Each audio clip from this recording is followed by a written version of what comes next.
और कंटिन्यू करते हैं बेटा क्लास को। नया टॉपिक बिल्कुल, और नया टॉपिक जो है वो है अपना, इधर देखो, anatomy of flowering plant.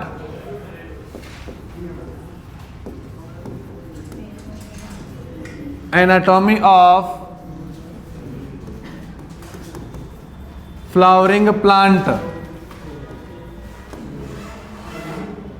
Anatomy of flowering plant. और बात करते हैं, हाँ, पुष्पीय पादपों की शारीरिकी। हिंदी में नाम लिख दियो, पुष्पीय पादपों की शारीरिकी, पुष्पीय पादपों की शारीरिकी। तो बात कर रहे हैं अपन एनाटॉमी ऑफ फ्लावरिंग प्लांट के बारे में। किसके बारे में बात करें बेटा?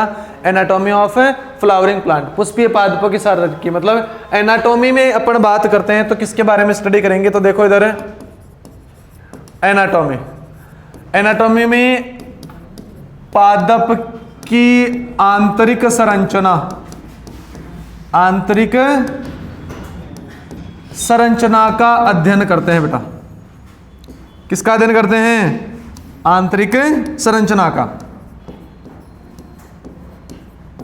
तो सबसे पहले अपने को पता होना चाहिए भाई, जो टॉपिक अपन ने स्टार्ट किया है उसका मीन्स क्या होता है। एनाटॉमी यानी कि बॉटनी की या जीव विज्ञान कह दो, वनस्पति विज्ञान कह दो, उसकी जो ब्रांच है जिसमें पादपों की आंतरिक संरचना का क्या करते हैं अपन? अध्ययन करते हैं। और आंतरिक संरचना के अध्ययन के लिए पादप उत्तक और पादपों के विभिन्न प्रकार के अंग अपने लिए क्या हो जाते हैं? उत्तरदायी हो जाते हैं। तो सभी बच्चे हेडिंग लगा दो, एनाटॉमी ऑफ फ्लावरिंग प्लांट, और डैश लगा के लिखो इसमें, लिखो जीव विज्ञान की वह शाखा, जीव विज्ञान की वह शाखा,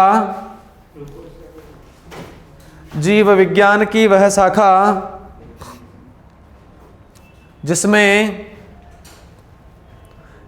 पादपों की आंतरिक संरचना का, जिसमें पादपों की आंतरिक संरचना का अध्ययन किया जाता है, जिसमें पादपों की आंतरिक संरचना का अध्ययन किया जाता है, तो उसको अपन क्या बोलते हैं? एनाटॉमी। क्या बोलेंगे बेटा? Anatomy, anatomy.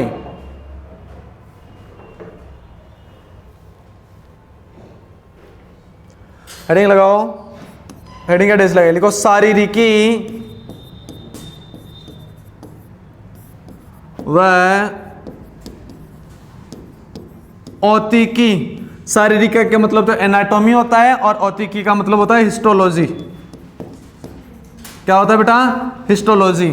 तो शारीरिकी व औतिकी के जो पितामह है, फादर, जिसको अपन बोलते हैं कि पितामह है, तो डैश लगा के लिख दो, शारीरिकी व औतिकी के पितामह है, शारीरिकी व औतिकी के पितामह है।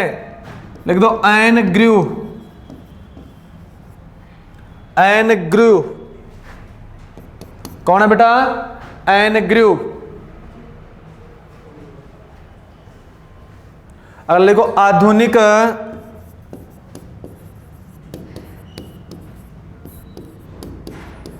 पादप शारीरिकी के पितामह है, आधुनिक शारीरिकी के पितामह है। लिख देना नागेली, नागेली, नागेली। अगला भारतीय पादप शारीरिकी के पितामह है, और इसमें लिख देना के ए चौधरी। हाँ, ये वाली स्पेलिंग बड़ी रटी रटाई है तेरी।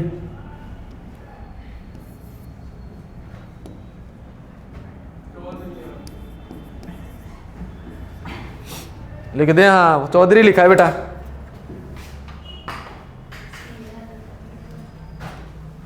और ज्यादा सजाऊं क्या?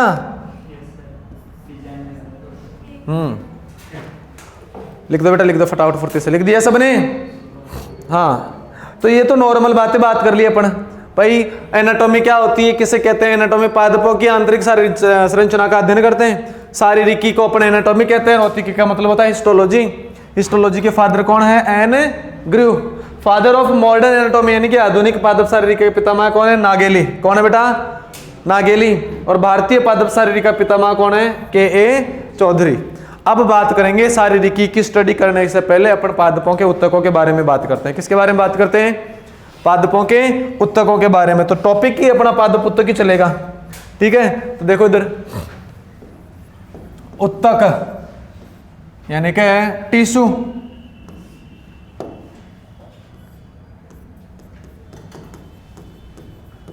टिश्यू, टिश्यू के बारे में बात करेंगे। किसे कहते हैं? सीधी सी बात है, कोशिकाओं के समूह को। किसको? हाँ, तो ग्रुप ऑफ सेल नॉन एज टिश्यू। और ज्यादा लंबी चौड़ी बातें करें तो लिखो डैश लगा करके। किसे कहते हैं उत्तक? क्या होता है उत्तक? लिखो, समान व असमान आकृति की, समान व असमान, समान व असमान आकृति की कोशिकाओं का ऐसा समूह है, समान व असमान आकृति की कोशिकाओं का ऐसा समूह है जिनकी उत्पत्ति समान, जिनकी उत्पत्ति समान व कार्य समान होता है, वह कार्य समान होता है, वह कार्य समान होता है, उत्तक कहलाता है। क्या कहलाता है? उत्तक कहलाता है। तो डायरेक्टली अपन ये भी कह सकते हैं, क्या?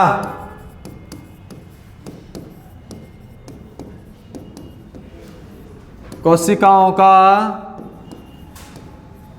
समूह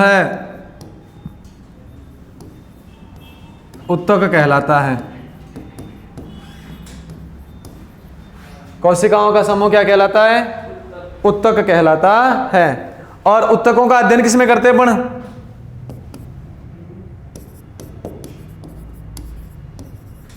study of tissue, study of tissue अपन करते हैं हिस्टोलॉजी में। लिख दो हिस्टोलॉजी। हिंदी में नाम क्या होता है इसका? थोड़ी देर पहले तो बताया था लाडलो, औतिकी। लिख दो।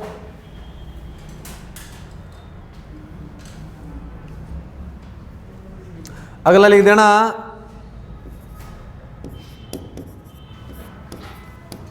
उत्तक शब्द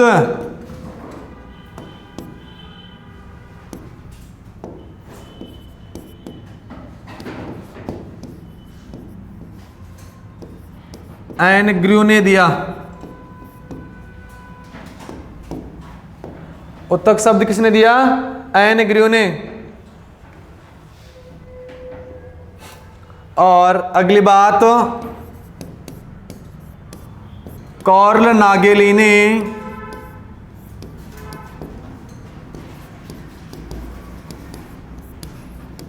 उत्तकों को दो भागों में विभक्त किया। कार्ल नागेली ने उत्तकों को कितने भागों में विभक्त किया? दो।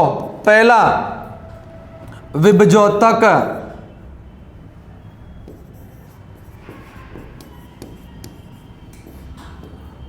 विभजोतक उत्तक, और दूसरा स्थायी उत्तक।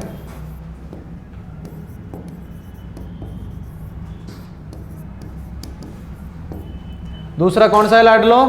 स्थायी उत्तक। Meristematic tissue and permanent tissue, meristematic tissue and permanent tissue. तो विभजोतक उत्तक आ गया, और कौन सा आ गया? स्थायी उत्तक आ गया। कौन सा आ गया बेटा? स्थायी उत्तक आ गया।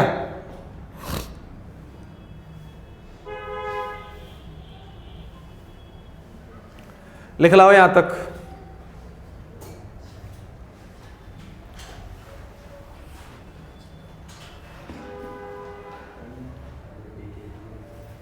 एनाटॉमी पढ़ रहे हैं अपन उत्तकों के बारे में। कोशिकाओं का समूह क्या कहलाता है? उत्तकों के अध्ययन क्या कहलाता है? हिंदी में बोले तो उत्तक शब्द किसने दिया? एन गुरु ने। कौरव लागिनी ने उत्तक को कितने भागों में बांटा? कौन कौन से? विभज्योतक का मतलब है विभाजन करने वाला उत्तक। विभज्योतक का मतलब है विभाजन करने वाला उत्तक। और स्थायी उत्तक का मतलब है जो स्थायी रहे, परमानेंट हो जाए, जो कुछ काम नहीं करे, बिल्कुल फिक्स हो जाए, उसी को क्या कहते हैं? स्थायी उत्तक कहते हैं। उतार लो यहां तक।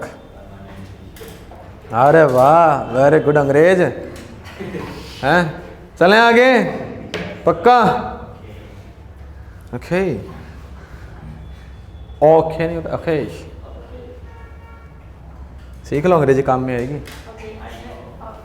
ओके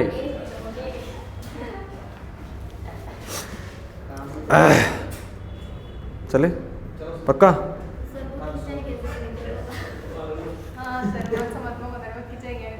अच्छा, मतलब अभी भी कुछ दिमाग में मतलब वही चीज चल रही है। Oh my God, God God. बिल्कुल बिल्कुल, कोई दिक्कत नहीं। देखो हेडिंग लगाओ नंबर 1 पे, विभज्योतक उत्तक। सबसे पहला कौन सा आता है अपना? हाँ, विभज्योतक उत्तक। और लिखो विभज्योतक का मतलब, विभज्योतक का मतलब विभाजनशील होता है। विभज्योतक का मतलब विभाजनशील होता है, अर्थात यह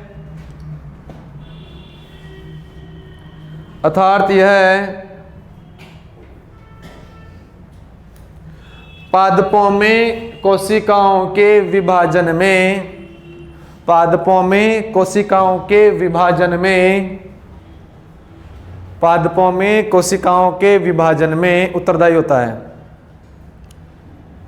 पादपों के कोशिकाओं में विभाजन में उत्तरदायी होता है।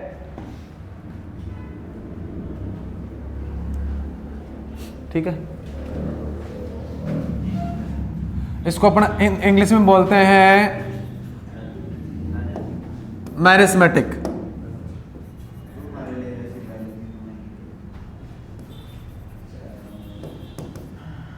Meristematic tissue. ठीक है, वैसे मैरिस्मेटिक क्या ही लिखोगे, डायरेक्ट लिख दो विभज्योतक। प्रकार लिखवा रहा हूं, देखना इधर।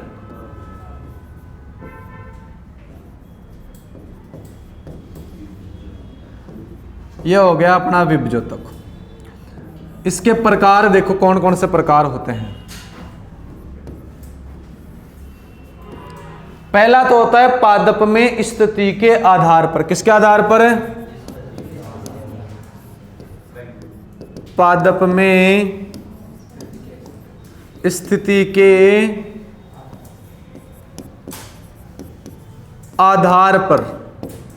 दूसरा होता है पादप में विकास के आधार पर। किसके आधार पर है?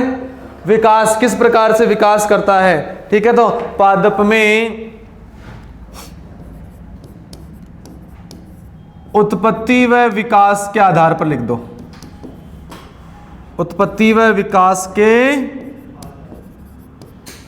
आधार पर। तीसरा हो जाएगा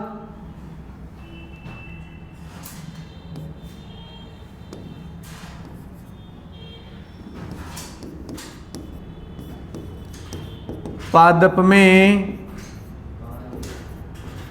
कार्य के आधार पर। कितने प्रकार का हो गया लाडलो? 3 प्रकार। कौन कौन सा? पादप में स्थिति के आधार पर, पादप में उत्पत्ति व परिवर्तन के आधार पर, और पादप में कार्य के आधार पर। सबसे पहला जो आता है अपने पास में वो आता है, देखो इधर है, शीर्ष विभज्योतक। कौन सा आता है? शीर्ष विभज्योतक। ठीक है, दूसरा आता है अंतर्वेशी विभज्योतक। कौन सा आएगा?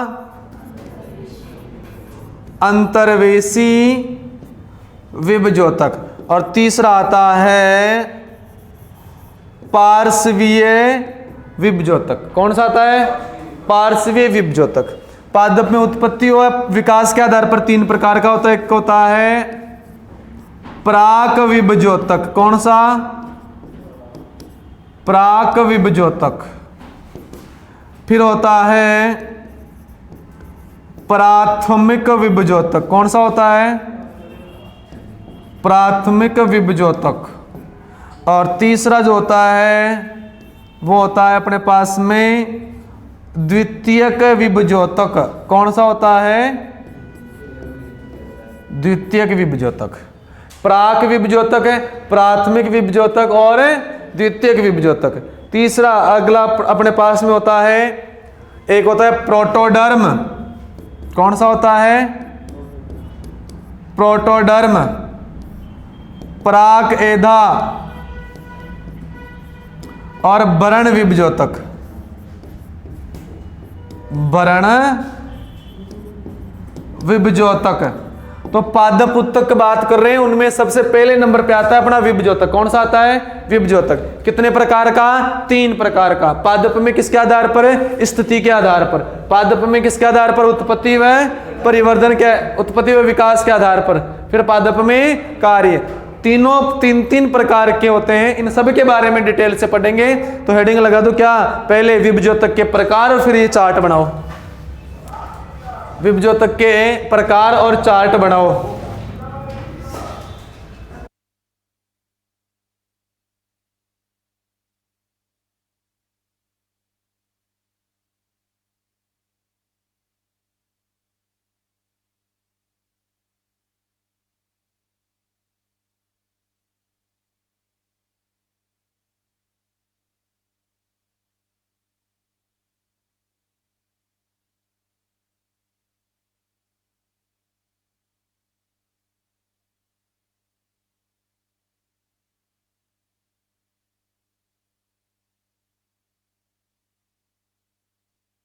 उतार लो इसको, उतार लो आराम से।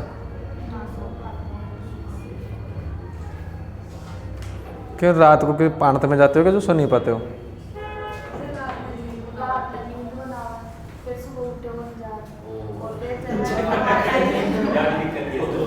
आपसे कुछ बात हो रही है क्या? तुम बड़ो उतार लो चुपचाप। लास्ट वाले में प्राक एधा।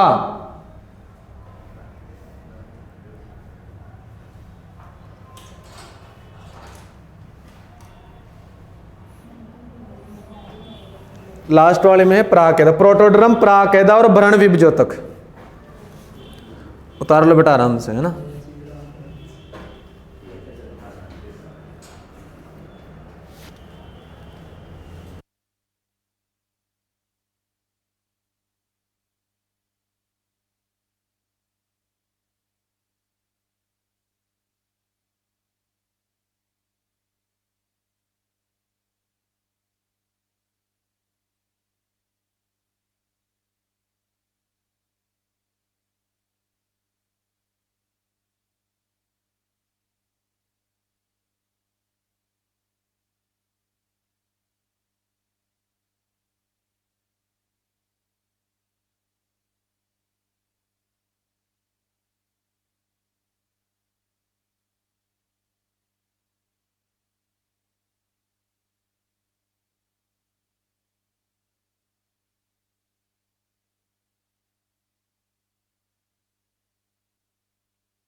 उतार लो, उतार लो।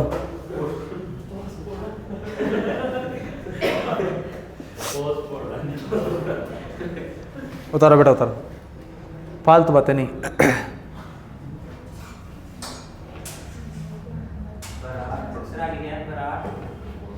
प्राक ए धा,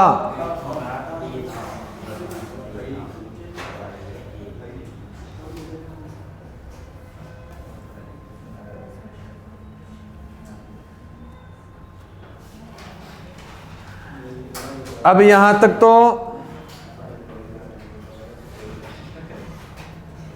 हाँ, इसको अंग्रेजी में भी याद रखना।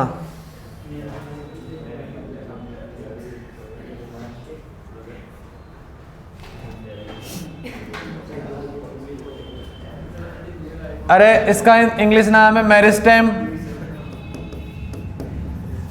ठीक है। अब आगे इनके भी इंग्लिश में नाम लिखते रहेंगे, पढ़ते रहेंगे। यहां तक तो बना ही लिया होगा ना सबने, हेडिंग लगा दो सबसे पहले पादपों में स्थिति के आधार पर। नंबर 1 हेडिंग लगाओ पादपों में स्थिति के आधार पर।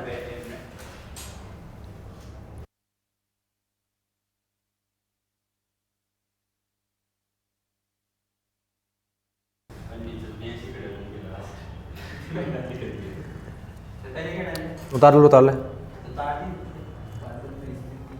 पादपों में स्थिति के आधार पर।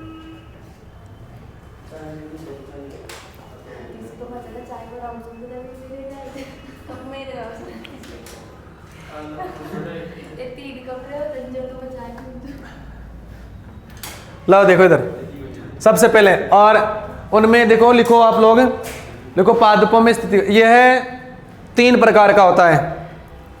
यह 3 प्रकार का होता है, 3 प्रकार का होता है। पहला शीर्ष विभज्योतक। पहला कौन सा है? शीर्ष विभज्योतक, यानी कि एपिकल मेरिस्टेम। शीर्ष विभज्योतक को क्या कहते हैं अपन? Apical meristem. शीर्ष विभज्योतक एपिकल मेरिस्टेम, एपिकल मेरिस्टेम।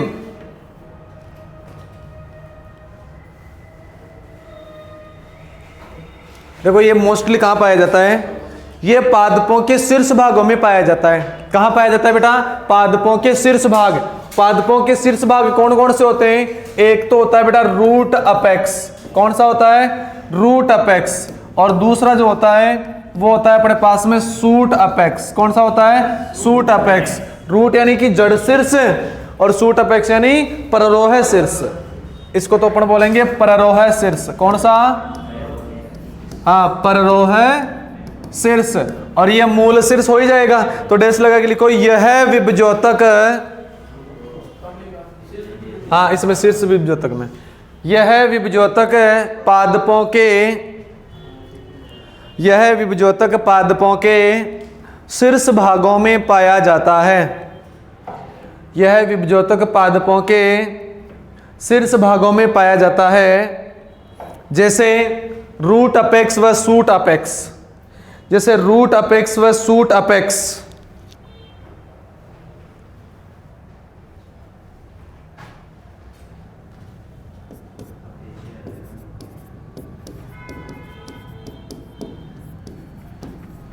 अगला लिखो, यह पादपों की लंबाई में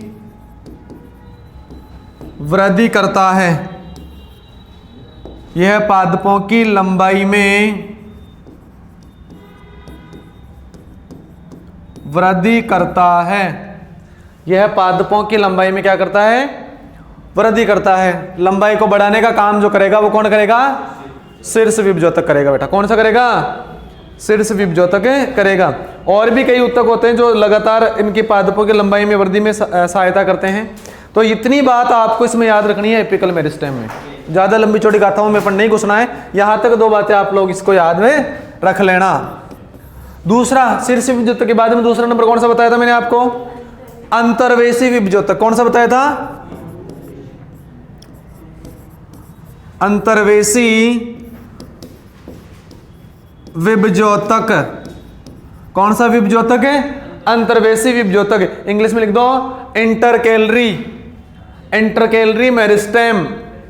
हाँ लो, INTERCALERY, इंटरकैलरी मेरिस्टेम,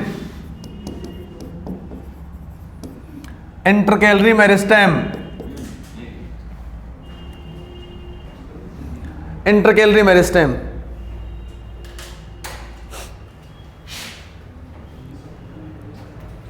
और इंटरकैलरी मेरिस्टेम के बारे में बात करें तो ये परिपक्व ऊतकों के बीच स्थित होता है। तो लिखो यह है परिपक्व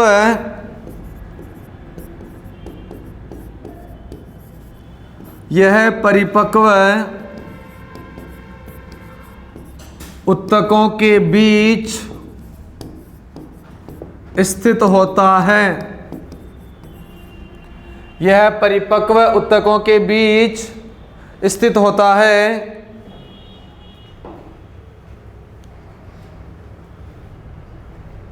नी लाइन से, यह पादप अंगों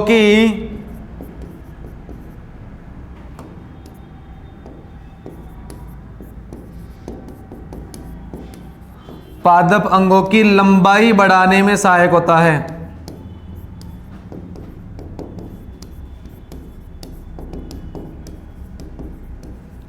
पादप अंगों की लंबाई बढ़ाने में सहायक होता है। नीलाइन से लिखो, यह संधियों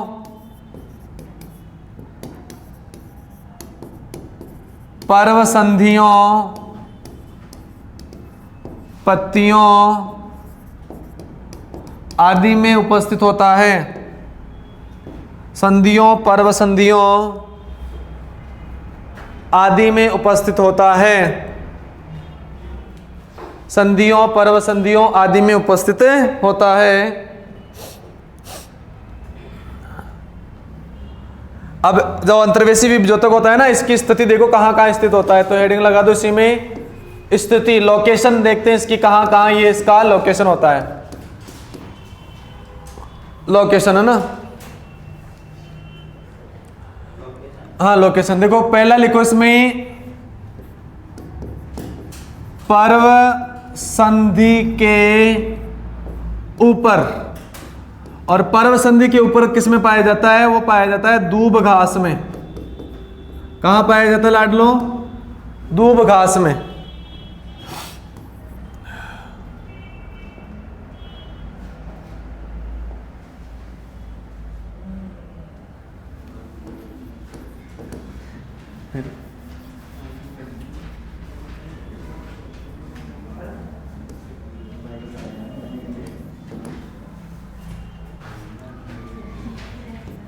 तो पहला तो कौन सा आ गया? पर्व संधि। पर्व संधि को इंग्लिश में क्या कहते हैं? इंटरनोड कहते हैं। क्या कहते हैं? इंटरनोड। नई लाइन से लिखो, पर्व संधि के नीचे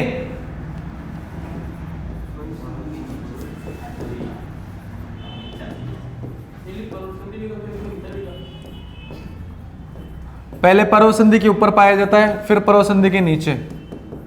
मिंट में, मिंट होता है पुदीना। मिंट क्या होता है? पुदीना नहीं, अरे पुदीना क्या पुदीना? सुगले सुगले वर्ड लाते हो कहां से? नहीं बोलना है, सही बोलना है। मिंट पुदीना। नई लाइन से लिखो, पत्तियों के आधार भाग पर,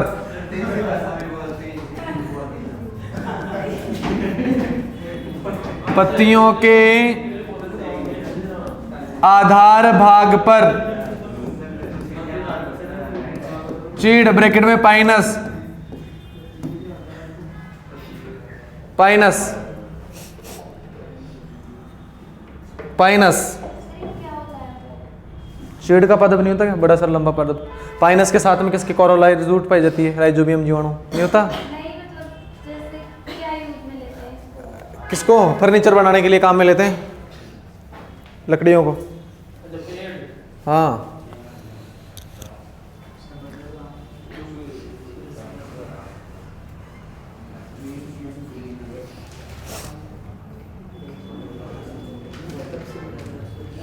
यस, ये तो बात होगी इनके बारे में। अब एक नोट लगाओ बहुत बढ़िया सा, और लिखो नोट में, ये नोट अपने आप में क्वेश्चन बनने लायक है बेटा। और नोट में लिखो, लिखो ये घास में होते हैं और ये कौन, अंतर्वेशी विभजोतक, ये घास में होते हैं और शाकाहारियों द्वारा खाए जाने पर, शाकाहारियों द्वारा खाए जाने पर पादप भाग को, शाकाहारियों द्वारा खाए जाने पर पादप भाग को पुनर्जीवित करते हैं। शाकाहारियों द्वारा खाए जाने पर पादप भाग को पुनर्जीवित करते हैं। नहीं, लाइन से लिखो, यह अल्पकालिक होते हैं।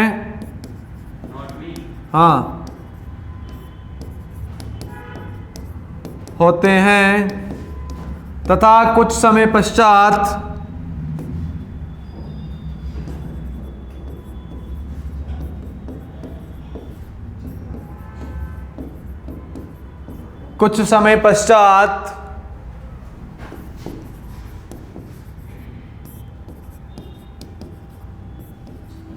स्थायी ऊतक में परिवर्तित हो जाते हैं। स्थायी ऊतक में परिवर्तित हो जाते हैं। तो दूसरा कौन सा हो गया स्थिति के आधार पर, अंतर्वेशी विभजोतक। कौन सा हो गया, अंतर्वेशी। अब अंतर्वेशी की स्थितियां देख ली और कहां कहां प्रेजेंट होता है। देखो ये स्थिति लिखाई है ना, ये हैशटैग लगा रखा है, मतलब ये क्या है अपना, इंपॉर्टेंट। कौन सा है बेटा, इंपॉर्टेंट। स्थिति के आधार पर तीसरा प्रकार कौन सा है, पार्श्व विभजोतक है, इंपॉर्टेंट नहीं, पार्श्व विभजोतक है। और पार्श्व विभजोतक में निकला lateral meristem, lateral meristem, lateral meristem.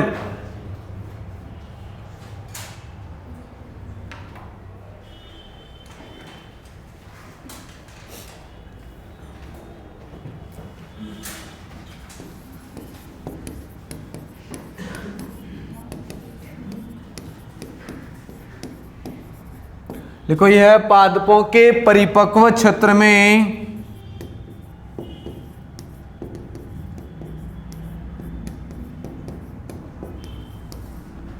यह पादपों के कौन से क्षेत्र में, परिपक्व क्षेत्र में पाया जाता है। पादपों के परिपक्व क्षेत्र में पाया जाता है। जो मैच्योरेशन जोन होता है, मैच्योरेटेड पार्ट होता है, उसमें पाया जाता है। नई लाइन से,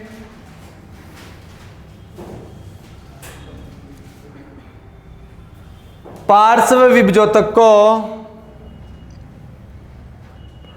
दो भागों में बांटा गया है। नंबर 1,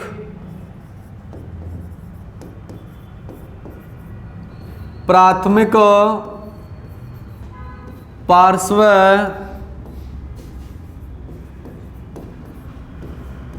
विभजोतक, प्राथमिक पार्श्व विभजोतक, प्राथमिक पार्श्व विभजोतक।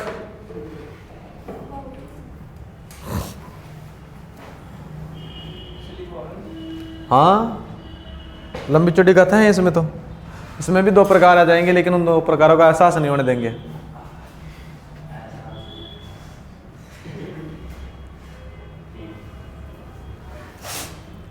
क्या ही कहूँ तुम्हें मैं।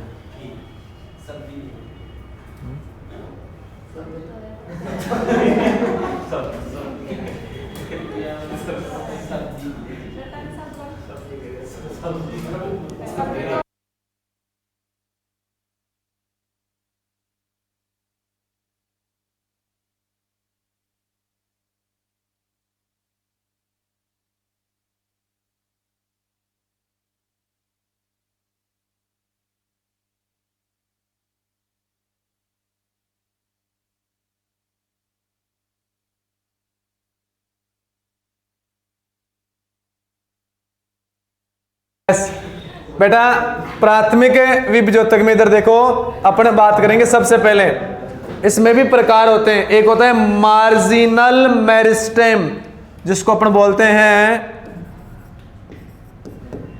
सीमांत विभजोतक। कौन सा?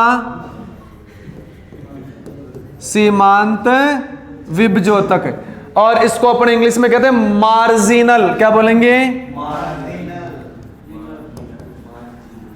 Marginal meristem. लिखो डैश लगा के, मार्जिनल मेरिस्टेम। और फिर इसमें लिखना दो बात, उतारना ही है तो, सीमांत विभजोतक, मार्जिनल मेरिस्टेम। लिखो यह विभजोतक पत्तियों के किनारों पर उपस्थित होता है। यह विभजोतक पत्तियों के किनारों पर उपस्थित होता है। इसकी क्रियाशीलता से पत्ती की चौड़ाई में वृद्धि होती है।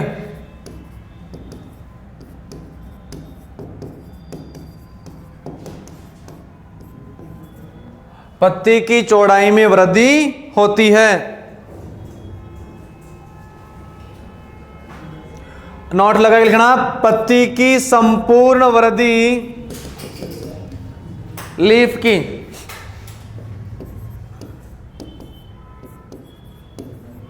पत्ती की संपूर्ण वृद्धि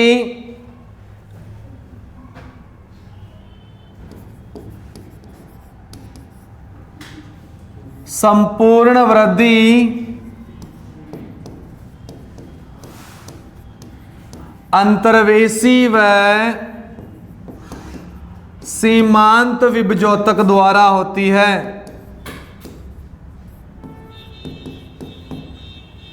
अंतर्वेशी व सीमांत विभजोतक द्वारा होती है।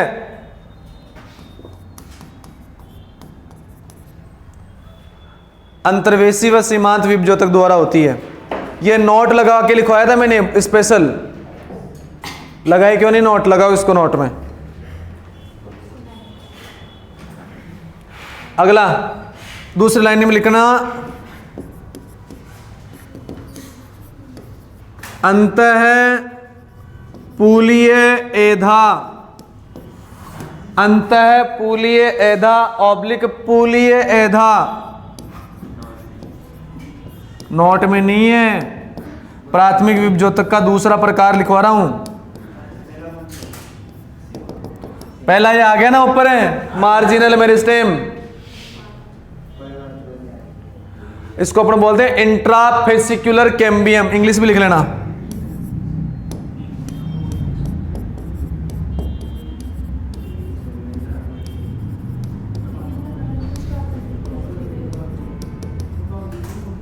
Intrafascicular cambium, intrafascicular cambium.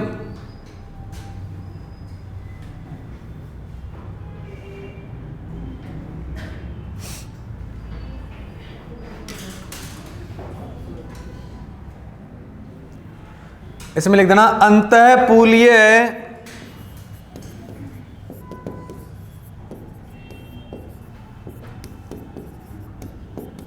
एधा को छोड़कर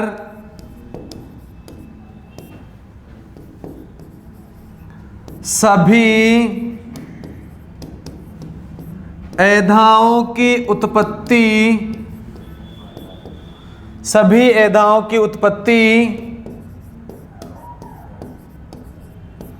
द्वितीयक होती है। सभी एधाओं की उत्पत्ति द्वितीयक होती है। अंतःपूली एधा को छोड़कर सभी एधाओं की उत्पत्ति कैसी होती है? द्वितीयक होती है। कैसी होती है? द्वितीयक होती है। अंतःपूली एधाओं की उत्पत्ति को छोड़ करके सारे के सारे एधा कहां से बनेंगे? तो देखो अपन ने बात कर रहे हैं पार्श्व विभजोतक, लेटरल मेरिस्टेम। लेटरल मेरिस्टेम को कितने भागों में डिवाइड किया अपन ने? 2 भागों में। कितने भागों में? पहला कौन सा आ गया? प्राथमिक पार्श्व विभजोतक। कौन सा? प्राथमिक पार्श्व विभजोतक। सीमांत विभज्योतक। कौन सा विभज्योतक आ रहा है? सीमांत। इसको अपन बोलते हैं मार्जिनल मेरिस्टेम। कौन सा बोलेंगे? Marginal meristem. पत्ती की चौड़ाई के ऊपर ही डिपेंड करता है, तो पत्ती की संपूर्ण वृद्धि अंतर्वेशी व सीमांत विभज्योतक द्वारा होती है। अंतःपूली एधा, पूली एधा जो आता है, इसमें एधा की उत्पत्ति कैम्बियम भाग जो होता है, कौन सा भाग? कैम्बियम। जैसे ये तना है, तने का आउटर भाग के बाद में जो बीच वाला भाग बचता है उसको बोलते हैं अपना कैम्बियम। इसकी उत्पत्ति जो आएगी वो द्वितीयक पार्श्विक विभज्योतक से आएगी। किससे आएगी? हाँ, केवल और केवल किसको छोड़ करके? इंट्राफेसिकुलर कैम्बियम, अंतःपूलीय एधा को छोड़कर। हेडिंग लगाओ द्वितीयक पार्श्वीय विभज्योतक। बातें नहीं? द्वितीयक पार्श्वीय विभज्योतक, द्वितीयक पार्श्वीय विभज्योतक, द्वितीय पार्श्वीय विभज्योतक लिखो। इसके द्वारा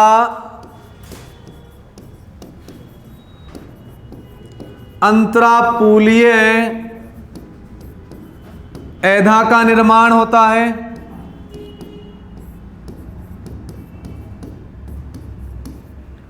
अंतरापूलीय एधा का निर्माण होता है। नई लाइन से काग एधा oblique cork cambium, cork cambium का निर्माण होता है। काग एधा ने कॉर्क कैम्बियम। नेक्स्ट लिखो घाव एधा, जिसको बोलते हैं wound, wound oblique inducible, inducible cambium. अरे पाव नहीं है, घाव है, घाव, चोट वाला घाव। हाँ घाव घाव घाव लिख रहा हूं, घाव, रुक जा। घाव।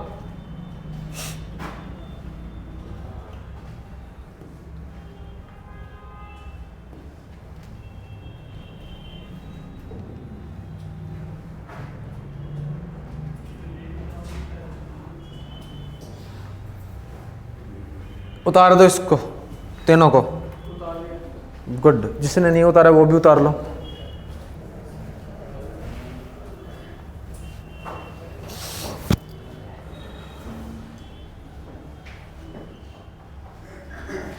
नेक्स्ट देखो,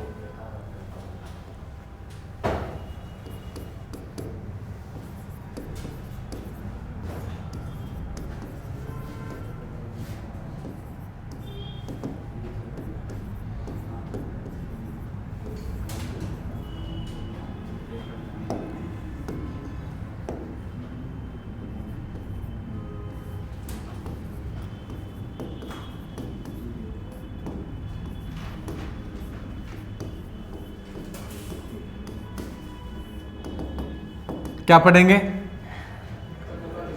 पादप शरीर में विभिन्न उत्तकों का निर्माण। अब पादप शरीर में कौन कौन से उत्तक बनेंगे, तो हेडिंग तो लगा दो और फिर देखते रहो। पहले उत्तक बनाते हैं, फिर बाद में लिखते रहना। सबसे पहले, ये बाद में लिखना सारे, सबसे पहले बनता है प्राक विभज्योतक। कौन सा? प्राक विभज्योतक। साथ के साथ में मत उतारना वरना दिक्कत हो जाएगी। प्राक विभज्योतक इसको कहते हैं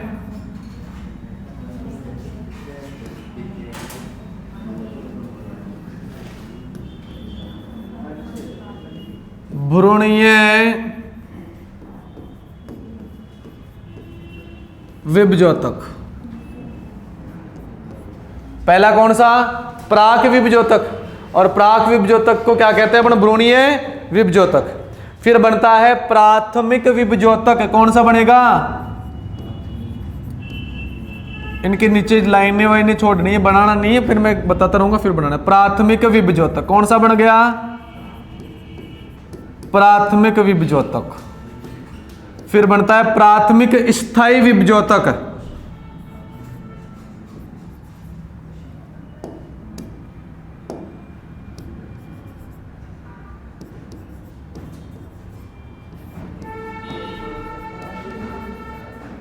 प्राथमिक स्थायी विभजोतक। कौन सा बन गया? प्राथमिक स्थायी विभजोतक।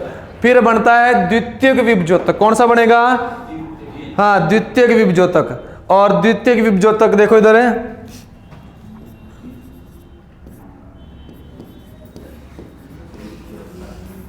द्वितीयक विभजोतक। शाबाश।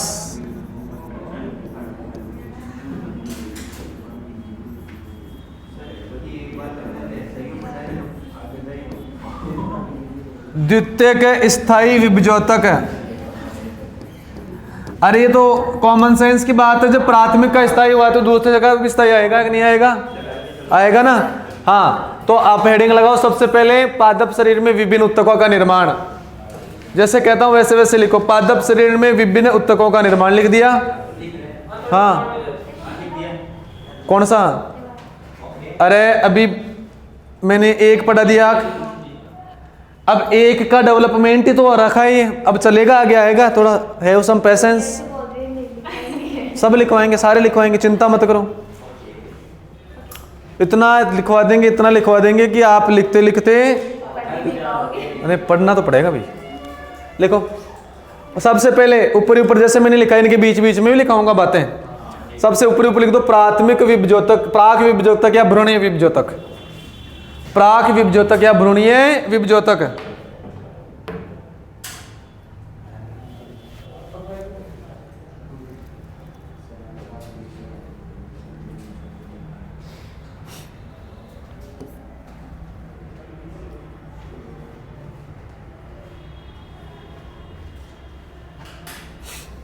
और प्राथमिक में लिखना इधर है शीर्ष अंतर्वेशी सीमांत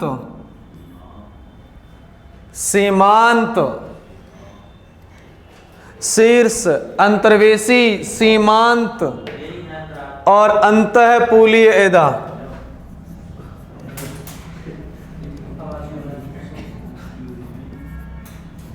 अंतःपूलीय एदा। बेटा प्राथमिक विभजोतक लिखा, उसके ऑब्लिक लगा करके भाई ये भी इसमें सम्मिलित होते हैं।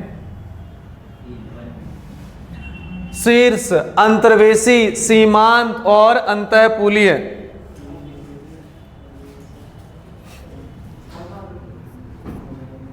प्राथमिक स्थायी में लिखना बाह्य त्वचा, बाह्य त्वचा, अधस्त्वचा,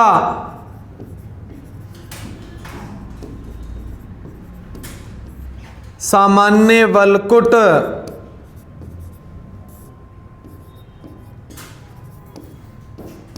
सामान्य वलकुट, अंतः त्वचा,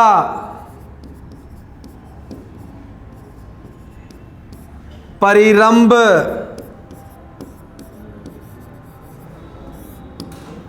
परिरंभ,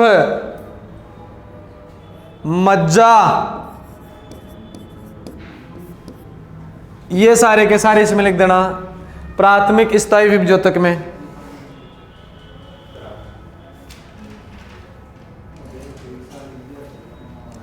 इसमें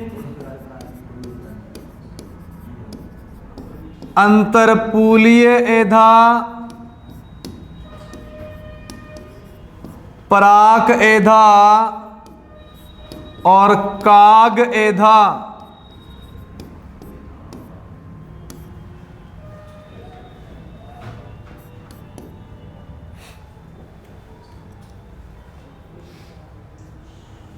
हाँ, लास्ट वाले में लिख देना काग,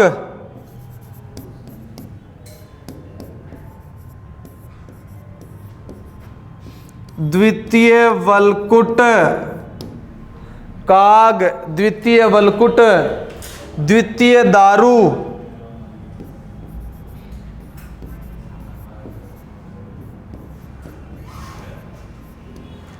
द्वितीय दारू, द्वितीय पौसवा है,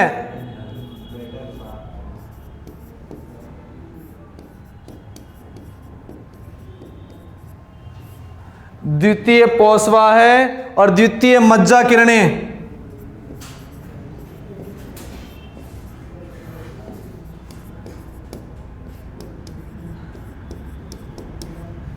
द्वितीय मज्जा किरणें लिख दो। हाँ, पहला पराक विभज्योतक जिसको बोला अपन ने भ्रूणीय विभज्योतक। क्या बोला? भ्रूणीय विभज्योतक। फिर प्राथमिक विभज्योतक में आ गया शीर्ष, अंतर्वेशी, सीमांत, अंतःपूलीय एधा। फिर प्राथमिक स्थायी विभज्योतक में आ गया बाह्य त्वचा, अधस्त्वचा, सामान्य वलकुट, अंतस्त्वचा, परिरंभ और मज्जा। द्वितीय विभज्योतक में अंतरपूलीय एधा, प्राक एधा, काग एधा। द्वितीय स्थायी विभज्योतक में काग, द्वितीय वलकुट, द्वितीय दारू, द्वितीय पोषवाह है, हाँ दारू ही है क्या, जाइलम, द्वितीय मज्जा किरणें। बेटों को दारू का नाम सुनते हैं चिरमराहट लगी है? हाँ, चाहे से नाम ही नहीं जाने दारू का।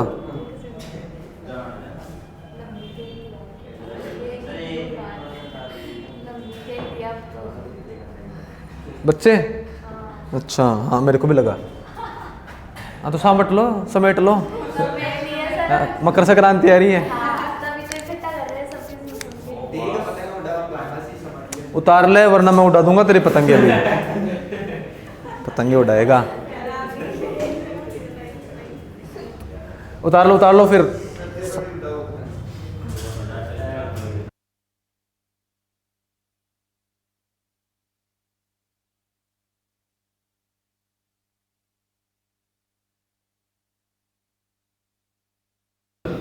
ये उतार लो फुर्ती से उतार लो।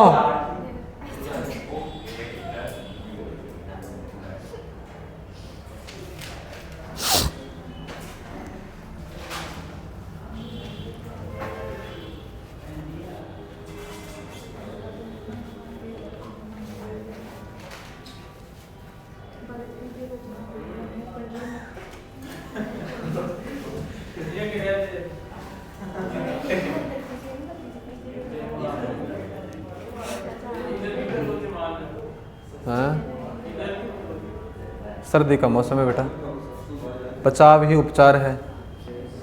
आप तो इस टाइम पर निकल कर क्या, तो हम सुबह जल्दी निकल जाते हैं।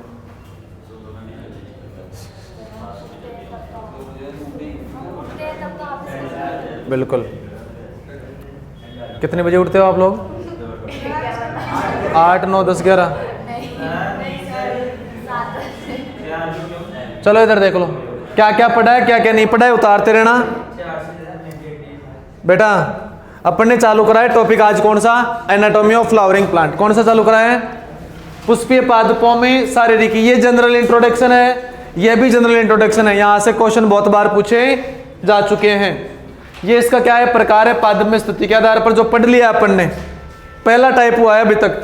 फिर कौन सा पढ़ेंगे कल? उत्पत्ति और विकास के आधार पर, फिर पादप में कार्य के आधार पर। पहला पढ़ा अपने शीर्ष विभज्योतक कहाँ होता है, फिर अंतर्वेशी पढ़ लिया, फिर स्थिति पढ़ लिया अंतर्वेशी की, पार्श्व पढ़ लिया और पार्श्व के प्रकार, प्राथमिक पार्श्व और अगला कौन सा पढ़ा? द्वितीय पार्श्व विभज्योतक। अंतरापूलीय एधा का निर्माण होता है, काग एधा कोर कैम्बियम बनाएगा, घाव एधा वाउंड या इंड्यूसिबल कैम्बियम के नाम से उसको अपन जानते हैं। फिर पादप शरीरों में उत्तकों का निर्माण किस प्रकार से होता है? जैसे प्राक एधा, जब भ्रूण पादप बीज जब अंकुरित होता है ना, मर्दा में डाल देते हैं, बीज अंकुरण से नया पौधा बनता है ना, तब विकसित होने वाला, या पूछ ले बीजांकुरण के समय काम में आने वाला कौन सा होता है? प्रोमेरिस्टेम। कौन सा होता है? प्रोमेरिस्टेम। प्राक विभज्योतक इसको अपन बोलते हैं बेटा। फिर है प्राथमिक विभज्योतक, प्राथमिक स्थायी विभज्योतक, द्वितीय विभज्योतक और द्वितीय स्थायी विभज्योतक हो गया है। अब ये जो विभज्योतक कौन कौन से अंगों का काम करते हैं, कौन कौन से अंग बनाते हैं, वो सारे के सारे अंग और कार्य आप लोगों को बता दिए। यहां तक इस टॉपिक को पढ़कर क्या होगे और बाकी बातें नेक्स्ट डे।